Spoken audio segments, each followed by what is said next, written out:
بسم اللہ الرحمن الرحیم الحمد للہ رب العالمین والصلاة والسلام علی سید المرسلین والعاقبۃ للمتقین۔ نماز اسلام کا ایک بہت اہم رکن ہے، اللہ تعالیٰ کی یاد اور اللہ تعالیٰ سے تعلق قائم کرنے کا بہت بڑا ذریعہ ہے۔ نبی اکرم صلی اللہ علیہ وسلم نے نماز کو اپنی آنکھوں کی ٹھنڈک قرار دیا۔ نماز کا وقت ہوتا تو آپ صلی اللہ علیہ وسلم حضرت بلال رضی اللہ تعالی عنہ کو ان الفاظ کے ساتھ آذان دینے کا حکم فرماتے: اقم الصلاۃ یا بلال ارحنا بہا، اے بلال ہمیں نماز سے راحت پہنچاؤ۔ ابو داؤد کی روایت ہے، نماز کو رسول اکرم صلی اللہ علیہ وسلم نے جنت میں جانے کی ضمانت قرار دیا۔ حضرت ربیعہ بن کعب اسلمی رضی اللہ تعالی عنہ رسول اللہ صلی اللہ علیہ وسلم کی خدمت میں حاضر رہتے اور نبی صلی اللہ علیہ وسلم کے لیے وضو کا پانی اور دوسری چیزیں لایا کرتے تھے۔ ایک مرتبہ آپ نے خوش ہو کر فرمایا: ربیعہ مانگو، کیا مانگتے ہو؟ حضرت ربیعہ رضی اللہ تعالی عنہ نے عرض کیا: یا رسول اللہ صلی اللہ علیہ وسلم، جنت میں آپ کا ساتھ چاہتا ہوں۔ آپ نے فرمایا: تو پھر سجدوں کی کثرت سے میری مدد کرو۔ یہ صحیح مسلم کی روایت ہے، یعنی اگر تمہارے نامہ اعمال میں سجدے زیادہ ہوئے تو میرے لیے تمہاری سفارش کرنا آسان ہو جائے گا۔ اللہ تعالیٰ نے قرآن پاک میں کامیاب لوگوں کی نشانی یہ بتائی ہے کہ وہ نماز کی پابندی کرتے ہیں۔ سورۃ المؤمنون آیت 9۔ سورۃ نور میں فرمایا کہ انہیں تجارت اور خرید و فروخت اللہ کی یاد اور نماز قائم کرنے اور زکوٰۃ دینے سے غافل نہیں کرتی۔ اللہ تعالیٰ نے نماز کو اقامت دین کی تمام تر جد و جہد کا حاصل قرار دیا۔ ارشاد باری تعالیٰ ہے: اگر ہم انہیں زمین میں اقتدار بخشیں، یعنی مسلمان زمین میں عروج کو پہنچے، طاقتور ہوں، تو وہ نماز قائم کریں گے، یعنی لوگوں کو اللہ کے آگے جھکائیں گے، زکوٰۃ ادا کریں گے، نیکی کا حکم دیں گے اور برائی سے منع کریں گے۔ یہ ایک اسلامی حکومت کی بنیادی خصوصیات ہیں۔ تکلیف، دکھ اور رنج کے وقت مومن کا یہی سب سے بڑا سہارا ہے۔ ارشاد باری تعالیٰ ہے: اے لوگو جو ایمان لائے ہو، اللہ سے صبر اور نماز کے ساتھ مدد مانگو۔ حضرت ابراہیم علیہ السلام اللہ تعالیٰ کے حکم پر اپنے اہل و عیال کو بیت الحرام کے پاس بے آب و گیاہ جگہ پر لے آئے تو بارگاہ رب العزت میں یہ دعا کی کہ میرے رب مجھے اور میری اولاد کو نماز قائم کرنے والا بنا۔ حضرت اسماعیل علیہ السلام کے جن اوصاف کا ذکر قرآن پاک میں آتا ہے، ان میں سے ایک یہ بھی ہے، وہ اپنے گھر والوں کو نماز اور زکوٰۃ کا حکم دیتے تھے۔ آپ صلی اللہ علیہ وسلم کو بھی اس بات کا حکم دیا گیا کہ آپ اپنے اہل و عیال کو نماز کا حکم دیں اور خود بھی اس کے پابند رہیں۔ قرآن کریم سے ہدایت حاصل کرنے والے خوش نصیب لوگوں کی اللہ تعالیٰ نے جو نشانیاں بتائی ہیں، ان میں سے ایک نشانی یہ بھی ہے کہ وہ نماز قائم کرنے والے لوگ ہیں۔ ذالک الکتاب لا ریب فیہ ھدی للمتقین الذین یؤمنون بالغیب ویقیمون الصلاۃ۔ نماز میں غفلت، کاہلی اور سستی سے کام لینے کو اللہ تعالیٰ نے منافقین کی نشانی بتایا ہے کہ اذا قاموا الی الصلاۃ قاموا کسالی، کہ منافق جب نماز کے لیے اٹھتے ہیں تو سستی کے ساتھ اٹھتے ہیں۔ یراؤن الناس، محض لوگوں کو دکھانے کے لیے، ولا یذکرون اللہ الا قلیلا، اور اللہ کو بہت کم ہی یاد کرتے ہیں، یعنی ان کو نمازوں میں بھی خدا یاد نہیں آتا۔ سورۃ ماعون میں اللہ تعالیٰ نے ان نمازیوں کے لیے ہلاکت اور تباہی بتائی جو نماز کے معاملے میں غفلت اور بے پرواہی سے کام لیتے ہیں۔ فویل للمصلین الذین هم عن صلاتهم ساہون۔ قرآن پاک میں اللہ تعالیٰ نے اقوام کی تباہی اور ہلاکت کا اصل سبب ترک نماز بتایا۔ ارشاد باری تعالیٰ ہے: اللہ کے فرما بردار بندوں کے بعد ایسے نالائق لوگ ان کے جانشین ہوئے جنہوں نے نماز کو ضائع کیا اور دنیا کے مزے اڑانے میں لگ گئے۔ ایسے لوگ عنقریب گمراہی کے انجام سے دوچار ہوں گے، یعنی دنیا میں بھی اس کا نقصان اٹھائیں گے اور آخرت میں بھی خسارے میں مبتلا ہوں گے۔ قیامت کے روز جہنمیوں کا ایک گروہ جہنم میں جانے کا ایک سبب یہ بیان کرے گا کہ لم نک من المصلین، ہم نماز پڑھنے والوں میں سے نہ تھے۔ حالت امن ہو یا حالت خوف، گرمی ہو یا سردی، تندرستی ہو یا بیماری، حتیٰ کہ جہاد و قتال کے موقع پر عین میدان جنگ میں بھی یہ فرض ساقط نہیں ہوتا۔ رسول اکرم صلی اللہ علیہ وسلم 5 فرض نمازوں کے علاوہ نماز تہجد، نماز اشراق، نماز چاشت، تحیت الوضو، تحیت المسجد کا بھی اہتمام فرماتے تھے، اور پھر خاص مواقع پر اپنے رب کے حضور توبہ استغفار کے لیے نماز ہی کو ذریعہ بناتے، یعنی صلاۃ توبہ۔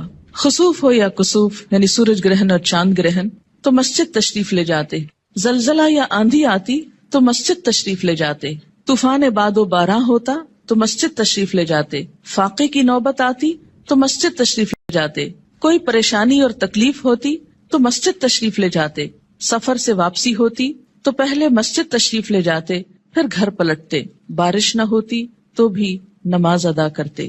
گویا ہر غم، دکھ اور تکلیف کے موقع پر نماز۔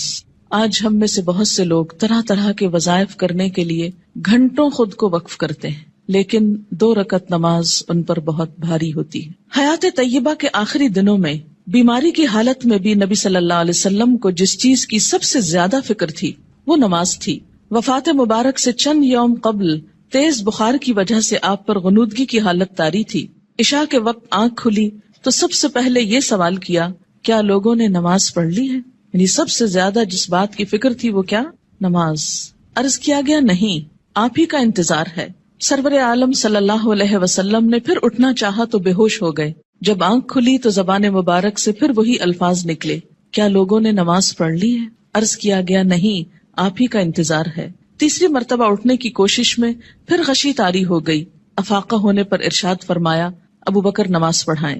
وفات مبارک سے چند لمحے پہلے آپ نے امت کو جو آخری وصیت فرمائی وہ یہ تھی، الصلاۃ الصلاۃ وما ملکت ایمانکم، یعنی مسلمانوں نماز نماز اور اپنے غلاموں کا ہمیشہ خیال رکھنا، یعنی ایک طرف حقوق اللہ اور دوسری طرف حقوق العباد، بندوں میں سے سب سے زیادہ محروم مخلوق غلام۔ نماز بذات خود جتنی اہم ہے، طریقہ نماز بھی اسی قدر اہم ہے۔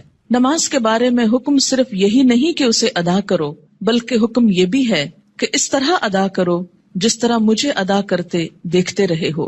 ایک حدیث مبارک میں کچھ یوں آتا ہے کہ قیامت کے روز حقوق اللہ میں سے سب سے پہلے نماز کا حساب لیا جائے گا۔ جس کی نماز درست طریقے سے پڑھی گئی ہوگی وہ کامیاب و کامران ہوگا، اور جس کی نماز بگاڑی گئی ہوگی وہ ناکام و نامراد ہوگا۔ اس سے کیا پتہ چلتا ہے کہ قیامت کے روز صرف یہی نہیں پوچھا جائے گا کہ نماز پڑھی یا نہیں، بلکہ یہ بھی دیکھا جائے گا کہ کس طریقے سے پڑھی، کیا اس میں ان تمام امور کا لحاظ رکھا گیا جن کی پابندی ضروری تھی، سنت کے مطابق تھی یا نہیں۔ اس سے یہ اندازہ لگانا مشکل نہیں کہ ادائیگی نماز کے ساتھ ادائیگی نماز کا طریقہ بھی بہت ضروری ہے۔ جو مسائل آگے بیان کیے جائیں گے وہ کسی خاص فقہی مسلک کو سامنے رکھ کر نہیں، اور نہ ہی کسی مسلک کو صحیح یا غلط ثابت کرنے کے لیے یہ مجموعہ مرتب کیا گیا ہے، بلکہ پیش نظر صحابہ کرام کا وہ طریقہ ہے جس میں ایک صحابی حضرت حذیفہ رضی اللہ تعالی عنہ نے ایک آدمی کو نماز پڑھتے دیکھا جو رکوع اور سجود پورے نہیں کر رہا تھا۔ جب وہ آدمی نماز سے فارغ ہوا تو حضرت حذیفہ رضی اللہ تعالی عنہ نے اسے بلا کر کہا، تم نے نماز نہیں پڑھی، اور اگر اسی طرح کی نماز پڑھتے پڑھتے مر گئے تو طریقہ اسلام کے خلاف مرو گے۔ یعنی اگر رکوع سجدہ صحیح طور پر ادا نہیں ہوا مکمل طور پر تو وہ نماز پھر نماز نہیں، ایک مذاق ہے نماز کا۔ ایک دوسرے صحابی حضرت عبداللہ بن عباس رضی اللہ تعالی عنہ نے ایک شخص کو نماز عید سے پہلے نفل پڑھتے دیکھا تو اسے منع کیا۔ وہ کہنے لگا، اللہ تعالیٰ مجھے نماز پڑھنے پر عذاب نہیں کرے گا۔ حضرت عبداللہ بن عباس نے فرمایا، اللہ تعالیٰ تجھے سنت رسول صلی اللہ علیہ وسلم کی مخالفت کرنے پر ضرور عذاب دے گا، کیونکہ آپ نے کبھی نماز عید سے پہلے عیدگاہ میں نفل نہیں پڑھے تھے۔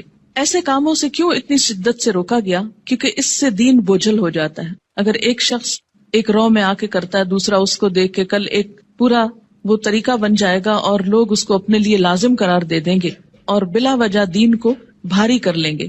ایک اور صحابی حضرت عمارہ بن رویبہ رضی اللہ تعالی عنہ نے خطبہ جمعہ کے دوران حاکم وقت کو ممبر پر ہاتھ بلند کرتے دیکھا تو کہا، اللہ خراب کرے ان ہاتھوں کو، میں نے رسول اللہ صلی اللہ علیہ وسلم کو دیکھا ہے کہ اس سے زیادہ نہ کرتے تھے۔ یعنی جمعے کے خطبے کا بھی ایک خاص سٹائل ہونا چاہیے، اور اپنی انگشت شہادت سے اشارہ کیا کہ انگلی سے زیادہ آپ خطبے کے دوران ہاتھوں کو نہیں اٹھاتے تھے۔ آج آپ دیکھیے سنت کی جب مخالفت ہوتی ہے تو اس کا نتیجہ کیا نکلا ہے کہ لوگ دین سے ہی بھاگنا شروع ہو گئے، کیونکہ بتانے والوں کا انداز اور سٹائل اور بیٹھنا اور گفتگو کرنا یہ سب کچھ دین کے یا حق میں جاتا ہے یا خلاف جاتا ہے۔ سنت رسول صلی اللہ علیہ وسلم سے محبت کا یہی جذبہ ہم سب کا مذہب ہے، اور اسی جذبے کے تحت یہ احادیث پیش کی جا رہی ہیں۔ صحابہ کرام کے مذکورہ بالا طرز عمل سے یہ بھی معلوم ہوتا ہے کہ جن مسائل کو ہم فروعی اختلافی اور غیر اہم سمجھتے ہوئے نظر انداز کر دیتے ہیں۔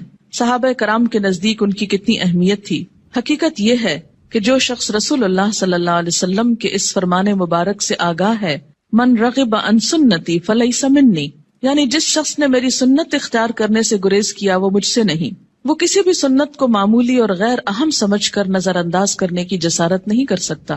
ہمارے ہاں یہ ٹرینڈ بہت عام ہو گیا ہے کہ جو تو قرآن میں لکھا ہے یا جو فرض کے درجے میں ہے وہ تو ہم کر لیں، اور سنت وہ تو معمولی چیز ہے، کوئی فرض تھوڑی ہے۔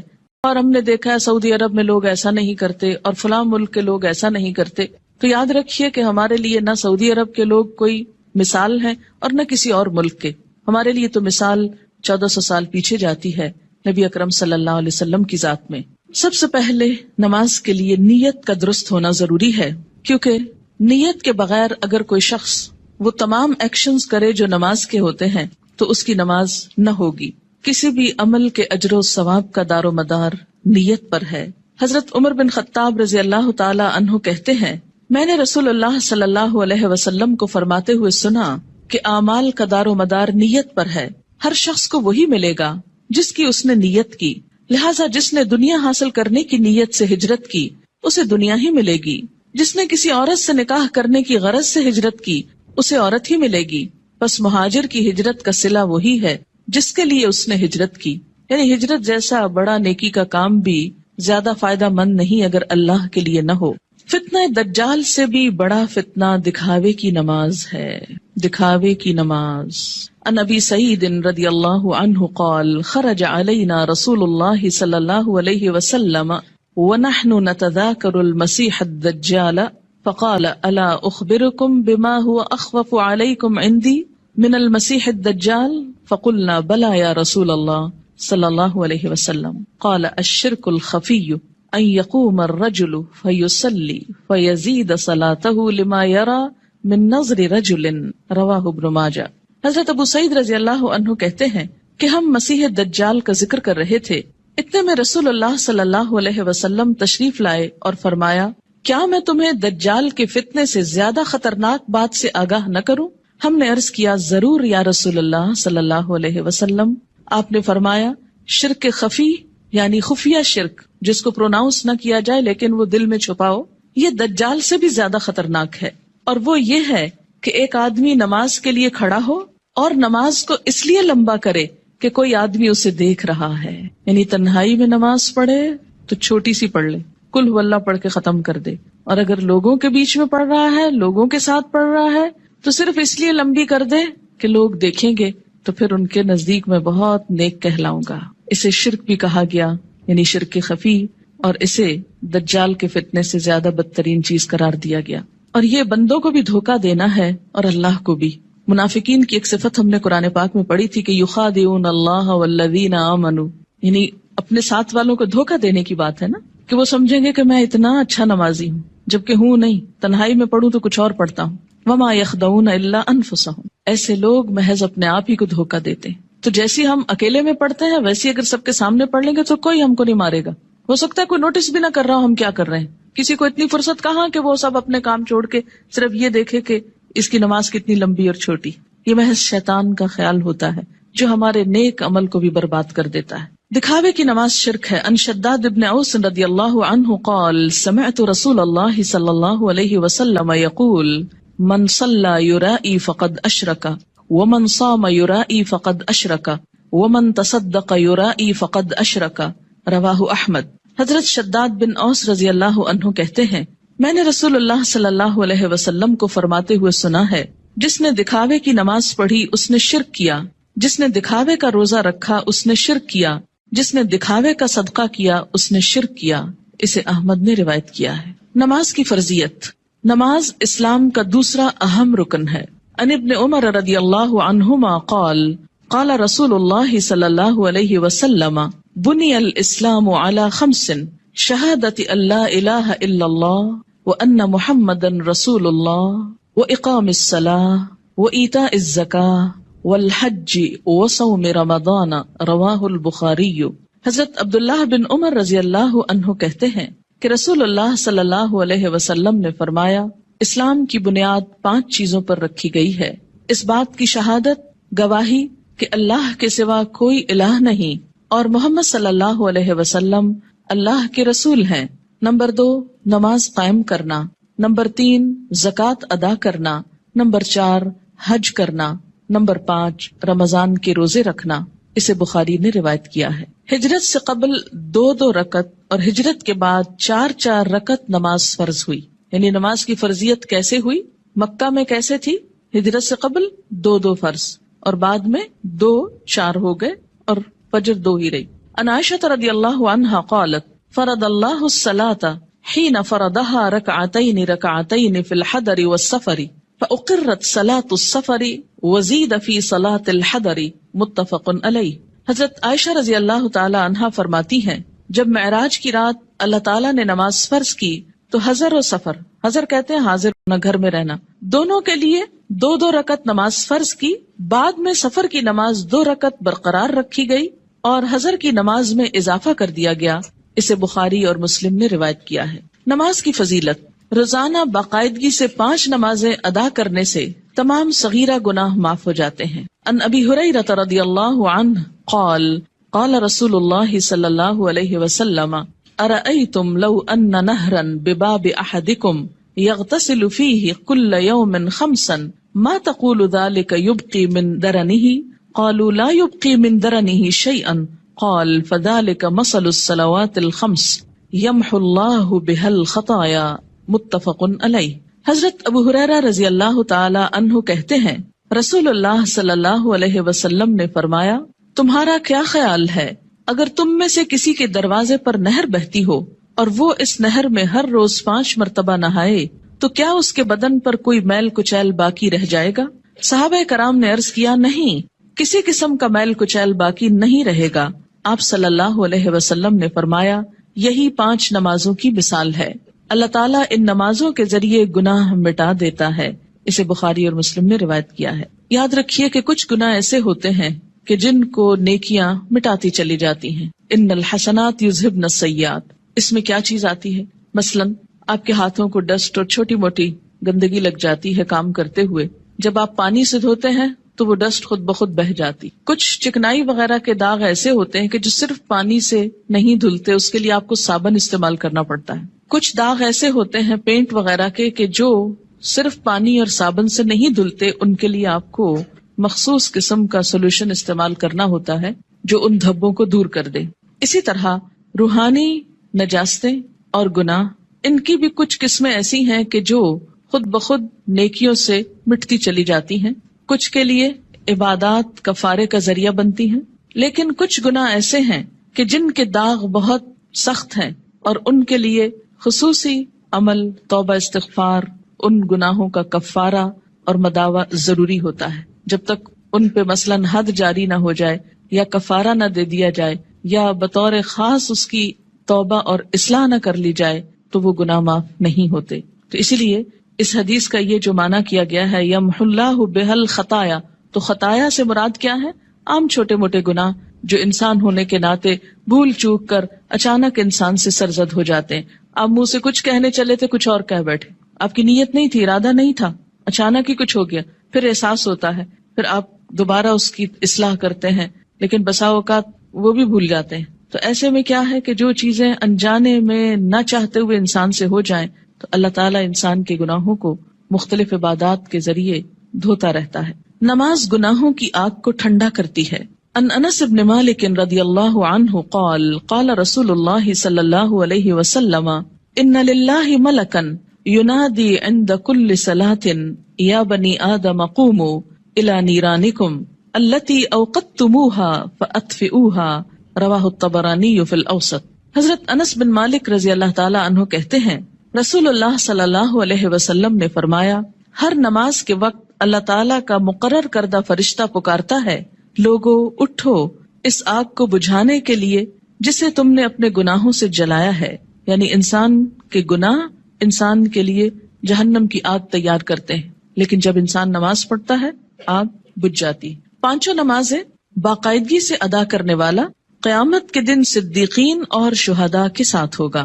ان عمر ابن مرۃ الجہنی رضی اللہ عنہ قال جاء رجل الى النبی صلی اللہ علیہ وسلم فقال یا رسول اللہ ارأیت ان شہدت ان لا الہ الا اللہ وانک رسول اللہ وصلیت الصلوات الخمس وادیت الزکاة وصمت رمضان وقمته فممن انا قال من الصدیقین والشہداء رواہ ابن حبان۔ حضرت عمرو بن مرہ جہنی رضی اللہ تعالی عنہ کہتے ہیں کہ ایک آدمی نبی اکرم صلی اللہ علیہ وسلم کی خدمت میں حاضر ہوا اور عرض کیا، یا رسول اللہ بتائیے اگر میں گواہی دوں کہ اللہ کے سوا کوئی الہ نہیں، آپ اللہ کے رسول ہیں، اور 5 نمازیں ادا کروں، زکوٰۃ دوں، رمضان کے روزے رکھوں اور رمضان میں قیام بھی کروں یعنی تراویح بھی پڑھوں، تو میرا شمار کن لوگوں میں ہوگا؟ آپ صلی اللہ علیہ وسلم نے ارشاد فرمایا، صدیقین اور شہداء میں۔ اسے ابن حبان نے روایت کیا ہے۔ یعنی فرائض کا پورا کرنے والا بلند درجے رکھتا ہے، الا یہ کہ وہ بندوں کے حقوق میں ایسی کمی کرے کہ جس سے اس کے فرائض کا اجر بھی ختم ہو جائے۔ رات کی تاریکی میں مسجد میں آنے والے نمازیوں کے لیے قیامت کے دن مکمل نور کی خوشخبری ہے۔ ان بریدہ رضی اللہ عنہ ان النبی صلی اللہ علیہ وسلم قال بشر المشائین فی الظلم الى المساجد بالنور التام یوم القیامہ، رواہ ابو داود والترمذی۔ حضرت بریدہ رضی اللہ تعالی عنہ روایت کرتے ہیں کہ نبی اکرم صلی اللہ علیہ وسلم نے فرمایا، اندھیرے میں مسجدوں کی طرف چل کر جانے والوں کو قیامت کے دن مکمل روشنی کی خوشخبری دے دو۔ یہ تو آپ سب جانتے ہیں نا کہ حشر کے میدان میں بہت اندھیرا ہوگا، لیکن کچھ لوگوں کے پاس نور ہوگا، کچھ کے پاس ہوگا پھر چھین لیا جائے گا منافقوں سے۔ اور یہ نور کون سا نور ہوگا؟ انسان کے اپنے اعمال کا، اور اس نور کو بڑھانے والی چیز نماز ہے، اور خصوصاً رات کے اندھیرے میں مسجد جانے والوں کے لیے خوشخبری ہے۔ عورتوں کے لیے گھر میں ہی یہ نماز پڑھنے کا اجر ہے، اور اگر وہ مسجد نہیں بھی جا پاتی تو انشاءاللہ پابندی سے نماز ادا کرنے کی صورت میں وہ اس اجر سے محروم نہیں رہیں گی۔ نور کی وہ دعا بھی سکھائی گئی نا کہ ربنا اتمم لنا نورنا، اللہ ہمارا نور ہم پہ مکمل کر دے، کہ حشر کے میدان میں یہ دعا مانگیں گے اہل ایمان اس پریشانی سے کہ کہیں ان کا نور ان سے چھین نہ لیا جائے۔ مسجد میں آنے والے نمازی اللہ کے ملاقاتی ہیں جن کی اللہ تعالیٰ عزت فرماتا ہے۔ وَأَنْ سَلْمَانَ رَضِيَ اللَّهُ عَنْهُ أَنَّ النَّبِيَّ صلی اللہ علیہ وسلم قال من تودأ في بيته فأحسن الوضوء ثم أتى المسجد فهو زائر الله وحق على المزور أن يكرم الزائر، رواہ الطبرانی۔ حضرت سلمان رضی اللہ تعالی عنہ سے روایت ہے کہ نبی اکرم صلی اللہ علیہ وسلم نے فرمایا، جس نے اپنے گھر میں اچھی طرح وضو کیا اور پھر مسجد میں آیا وہ اللہ کا ملاقاتی ہے، اور میزبان کے لیے ضروری ہے کہ وہ اپنے ملاقاتی کی عزت کرے۔ قیامت کے دن ایسے لوگوں کو عزت کے ساتھ جنت میں رکھا جائے گا، عزت کا لباس پہنایا جائے گا اور عزت کا مقام دیا جائے گا۔ وَلَهُمْ أَجْرٌ کریم کی جو بات آتی ہے، کریم عزت والا۔ نماز کی اہمیت۔ بے نماز کا انجام قارون، فرعون، حامان اور ابی ابن خلف کے ساتھ ہوگا۔ ان عبداللہ ابن عمرو بن العاص رضی اللہ عنہما ان النبی صلی اللہ علیہ وسلم انہ ذکر الصلاة یوما فقال من حافظ علیہا كانت له نورا وبرهانا ونجاة يوم القيامة ومن لم يحافظ عليها لم يكن له نورا ولا برهانا ولا نجاة وكان يوم القيامة مع قارون وهامان وفرعون وأبي بن خلف، رواه ابن حبان۔ حضرت عبداللہ بن عمرو بن العاص رضی اللہ تعالی عنہ کہتے ہیں کہ نبی اکرم صلی اللہ علیہ وسلم نے ایک دن نماز کا ذکر کرتے ہوئے فرمایا، جس شخص نے نماز کی حفاظت کی اس کے لیے نماز قیامت کے روز نور، برہان اور نجات کا سبب ہوگی، اور جس نے نماز کی حفاظت نہ کی اس کے لیے نہ نور ہوگا، نہ برہان، نہ نجات۔ نیز قیامت کے روز اس کا انجام قارون، فرعون، حامان اور ابی ابن خلف کے ساتھ ہوگا۔ اسے ابن حبان نے روایت کیا ہے۔ یہاں پر نماز کی حفاظت کا ذکر ہے، پابندی وقت بھی مراد ہے، رکوع اور سجود وغیرہ کی حفاظت بھی، اپنے دل اور خیالات کی حفاظت بھی، طہارت کی حفاظت بھی۔ تو ایسی نماز پڑھنے والے کی اللہ تعالیٰ بھی حفاظت فرمائیں گے، اور قیامت کے دن اس کے لیے یہ نماز سراسر فائدے کا سبب ہوگی۔ اور اگر نہیں تو ایسا شخص فرعون، قارون جو مال کی محبت میں گرفتار تھا، کیونکہ عموماً انسان نمازوں کی پرواہ کیوں نہیں کرتا؟ مال کی محبت میں گرفتار ہو کر۔ فرعون حکومت اور جاہ و مال کی وجہ سے، تکبر کی وجہ سے۔ حامان جو اس کا مشیر تھا، جو فرعون کی خوشنودی حاصل کرنے کے لیے اسی کے دین پر تھا، اور اسی کا مددگار اور وزیر تھا۔ آج بھی دنیا میں بہت سے ایسے لوگ ہیں جو اپنے بڑوں کی خوشنودی حاصل کرنے کے لیے اپنے کسی باس کی یا کسی بڑے کی اس کا کام کرتے کرتے یا اس کی خوشامد کرتے کرتے اللہ تعالیٰ کا یہ حق بھول جاتے ہیں۔ اور اسی طرح ابی ابن خلف اسلام دشمنوں میں سے تھا، یعنی ایسا شخص جو نماز کی حفاظت نہ کرے پھر اسے صدیقین اور شہداء کے ساتھ ہونے کی بجائے ایسے مجرموں کے ساتھ رکھا جائے گا۔ اسلام اور کفر کے درمیان حد فاصل نماز ہے۔ عن جابر رضی اللہ عنہ قال قال رسول اللہ صلی اللہ علیہ وسلم بین الرجل وبین الشرک والکفر ترک الصلاۃ، رواہ مسلم۔ حضرت جابر رضی اللہ عنہ سے روایت ہے کہ رسول اللہ صلی اللہ علیہ وسلم نے فرمایا، آدمی اور شرک یا کفر کے درمیان حد فاصل ترک نماز ہے، یعنی نماز کا پڑھنا یا چھوڑنا اس کو ایک طرف یا دوسری طرف لے آتا ہے۔ اسے مسلم نے روایت کیا ہے۔ مثلاً ایک شخص مسلمان ہے، اسلام کی حفاظت میں ہے، یہ حفاظت جو ہے یہ نماز کے ساتھ ہے، یا یوں کہیے کہ نماز ہی کی یہ باؤنڈری۔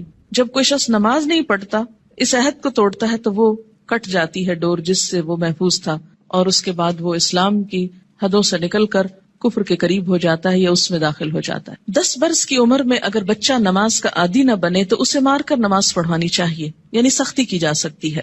عن عمرو بن شعیب عن ابیہ عن جدہ رضی اللہ عنہما قال قال رسول اللہ صلی اللہ علیہ وسلم مروا اولادکم بالصلاۃ وهم ابناء 7 سنین واضربوهم علیہا وهم ابناء 10 سنین وفرقوا بینہم فی المضاجع، رواہ ابو داود۔ حضرت عمرو اپنے باپ شعیب سے اور شعیب اپنے دادا عبداللہ بن عمرو بن عاص سے روایت کرتے ہیں کہ رسول اللہ صلی اللہ علیہ وسلم نے فرمایا، جب تمہارے بچے 7 برس کے ہو جائیں تو انہیں نماز پڑھنے کا حکم دو، جب 10 برس کے ہو جائیں اور نماز باقاعدگی سے نہ پڑھیں تو نماز پڑھانے کے لیے انہیں مارو، نیز 10 برس کی عمر کے بچوں کو علیحدہ علیحدہ بستروں پر سلاؤ۔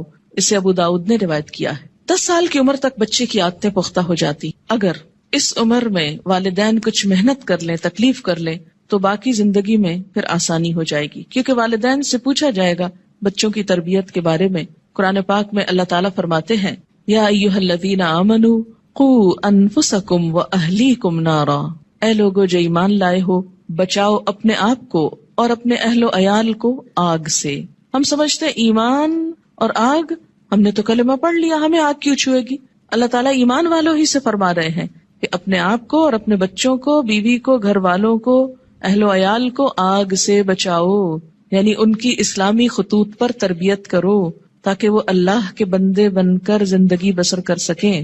اگر کوئی شخص اس سلسلے میں کوتاہی کرتا ہے تو اس سے پوچھ ہوگی۔ بہرحال یہاں 7 برس کی عمر سے نماز کی ابتدا کا حکم ہے، اس سے پہلے بچوں کو تکلیف نہیں دینی چاہیے۔ اگر خود شوق سے کچھ کرتے ہیں، مثلاً ماں نماز پڑھی، ساتھ آ کے سجدے کرتے ہیں، بیٹھ جاتے ہیں تو ٹھیک ہے، لیکن 7 سال سے پہلے انہیں تکلیف نہیں دینی چاہیے۔ اس میں ضرور کوئی حکمت ہوگی کہ 7 سال ہی، کیونکہ اس وقت تک بچہ اپنے کام بہت سے خود کرنے کا عادی ہو جاتا ہے، اہل ہو جاتا ہے۔ 7 سال کے کم عمر بچے کو مثلاً 6 سال میں آپ کو ہاتھ بھی دھلانے ہیں، آپ کو منہ بھی دھلانا ہے، تو ماؤں کے لیے ایک بہت تکلیف ہو جاتی، لیکن عام طور پر 7 سال کا بچہ اپنے یہ کام خود کو واش کر سکتا ہے، خود کو صاف کر سکتا ہے، نہا سکتا ہے، وضو کر سکتا ہے۔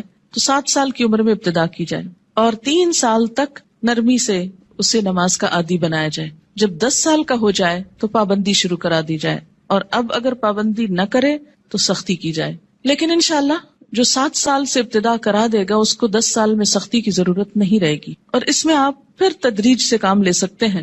مثلا میں نے اپنے بچوں کے ساتھ یہ کیا کہ ان کو جو 7ویں سال کی جو برتھ ڈے آپ سیلیبریٹ کرتے ہیں تو کیک کھلانے کی بجائے بٹھا کے یہ بتایا کہ نماز کتنی امپورٹنٹ ہے، اور آج سے تم 7 سال کے ہو گئے ہو اور ہم سب مل کر مغرب کی نماز پڑھیں گے۔ میں نے یہ نہیں کہا کہ تم پڑھو بلکہ ہم پڑھیں گے، اور ساتھ کھڑے ہو کر وضو کروایا، ساتھ کھڑے ہو کر نماز پڑھائی۔ اس سے بچے کو کچھ بھی مشکل نہیں ہوئی۔ نماز سے پہلے وضو ایک مشکل کام ہوتا ہے، جو وہ مرحلہ پار کر جائے اس کے لیے اگلا مرحلہ آسان ہو جاتا ہے۔ تو مائیں اگر وضو کرتے وقت تھوڑا سا وقت 5-7 منٹ لگائیں اور ساتھ وضو کرائیں، اس سے وضو کی بھی اصلاح ہوگی انشاءاللہ، کہ دیکھا جائے گا کہ وہ اپنے کپڑے تو نہیں بھگو رہے یا باتھ روم تو نہیں بھگو رہے، کیونکہ بہت دفعہ دیکھنے میں آتا ہے اب تک کہ بچے تو کیا بڑے بڑے میچور لوگ جب کسی واش روم سے نکلتے ہیں تو سارا واش روم یوں لگتا ہے جیسے کوئی نہا کے نکلا ہو یہاں سے. کبھی سمجھ نہیں آئی کہ اس قدر پانی گرانے کی کہ جو سنک سے باہر زمین پر بھی پورا پھیل جائے اور کپڑے بھی اور سب کچھ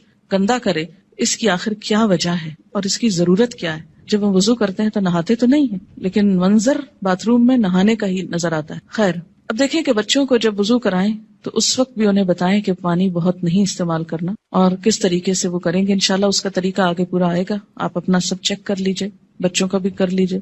پھر اس کے بعد یہ کہ ساتھ کھڑا کر کے نماز پڑھیں، کیونکہ تنہا نماز پڑھنے میں کوتاہی ہوتی ہے، مشکل لگتی ہے. جب ساتھ ماں ہوتی ہے تو بچے کو بہت ڈھارس ہوتی اور آسانی سے نماز پڑھ لیتا ہے. ایک آدھ مہینہ آپ صرف ایک ہی نماز پڑھائیں، پھر اس کے بعد عصر کی ساتھ شروع کر لیں، پھر ظہر کی کر لیں. ظہر میں اگر صرف فرض بھی پڑھ لیں تو کافی ہے. پھر اسی طرح عشاء پر لے آئیں، پھر فجر پر. 10 سال کی عمر تک اگر وہ اپنی مرضی سے فجر اٹھ کے پڑھ لیتے ہیں تو کوئی بات نہیں، لیکن 10 سال کے بعد پھر فجر سورج نکلنے سے پہلے، اور پھر آہستہ آہستہ سنت کی رغبت بھی. فجر کی تو سنت خیر پڑھی ہی جائے گی، لیکن باقی نمازوں میں آہستہ آہستہ رغبت، حتیٰ کہ جب بالغ ہوں، 12 سال 13 14 مختلف بچوں کی مختلف بلوغت کی عمر ہوتی ہے، تو اس وقت پھر ان کو دین کی ایسی باتیں ساتھ پڑھائیں کہ جس سے ان کے دل میں سنت پڑھنے کی، نفل پڑھنے کی محبت پیدا ہو جائے اور وہ نماز سے بھاگے نہیں بلکہ نماز سے محبت کرے، ایسی ہی جیسے اللہ کے رسول صلی اللہ علیہ وسلم فرماتے تھے، اٹھو بلال، نماز قائم کرو اور ہمیں راحت پہنچاؤ. کہ نماز ایک خوشی کی خبر بن جائے، نہ کہ ایک پریشانی کی. اور اس میں تھوڑی سی محنت کی ضرورت ہے. اگر کوئی بچہ محنت کے باوجود، کوشش کے باوجود نہ پڑھنے کی طرف آئے تو پھر خصوصی طور پر دعا مانگے. نفل حاجت کے پڑھ کر خصوصی دعا بچے کے لیے مانگے کہ اللہ تعالیٰ اس کے لیے یہ کام آسان کر دے اور اس کے دل میں یہ محبت پیدا کر دے. آپ دیکھیں کہ اگر آپ بچوں کو نماز کا عادی کر دیں گے تو آپ کو کتنا